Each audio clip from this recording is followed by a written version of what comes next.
ತೆಲಂಗಾಣದ ಬಿಜೆಪಿ ಪಕ್ಷದ fire brand ಹಾಗೂ ಖಟ್ಟರ್ ಹಿಂದುತ್ವವಾದಿ ಶಾಸಕ ಟಿ ರಾಜಾ ಸಿಂಗ್ ಬಿಜೆಪಿ ಪಕ್ಷಕ್ಕೆ ಗುಡ್ ಬೈ ಹೇಳಿದ್ದಾರೆ.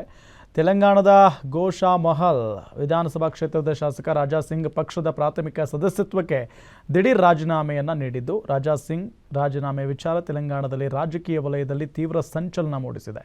ಅಂತೆಯೇ ತೆಲಂಗಾಣದಲ್ಲಿ ಬಿಜೆಪಿ ಅಧಿಕಾರಕ್ಕೆ ಬರಲು ನಾವು ಸಾಕಷ್ಟು ಹೋರಾಡಿದ್ದೇವೆ, ಆದರೆ ಹೆಚ್ಚಿನ ಜನ ಪಕ್ಷ ಅಧಿಕಾರಕ್ಕೆ ಬರಬಾರದು ಅಂತ ಬಯಸುತ್ತಾರೆ. ನಾನು ಬಿಜೆಪಿಗಾಗಿ ಎಲ್ಲವನ್ನೂ ನೀಡಿದ್ದೇನೆ. ನಾನು ಮತ್ತು ನನ್ನ ಕುಟುಂಬ ಭಯೋತ್ಪಾದಕರ ಗುರಿಯಾಗಿದ್ದೇವೆ. ಪಕ್ಷಕ್ಕಾಗಿ ಇಷ್ಟೊಂದು ಕೆಲಸ ಮಾಡಿದರೂ ಏನು ಪ್ರಯೋಜನ? ನಿಮಗೂ ಶಿಕ್ಷೆ, ನಿಮ್ಮ ಪಕ್ಷಕ್ಕೂ ಶಿಕ್ಷೆ. ಈ ರಾಜೀನಾಮೆ ಲಕ್ಷಾಂತರ ಕಾರ್ಯಕರ್ತರ ನೋವನ್ನು ಪ್ರತಿಬಿಂಬಿಸುತ್ತದೆ.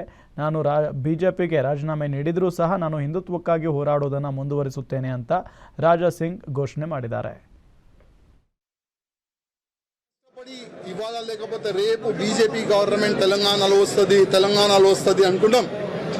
కానీ దురదృష్టం ఏంటంటే తెలంగాణలో బీజేపీ రావద్దు అనేవాళ్ళు చాలా జమ అయిపోయినారు పెద్దోళ్ళు.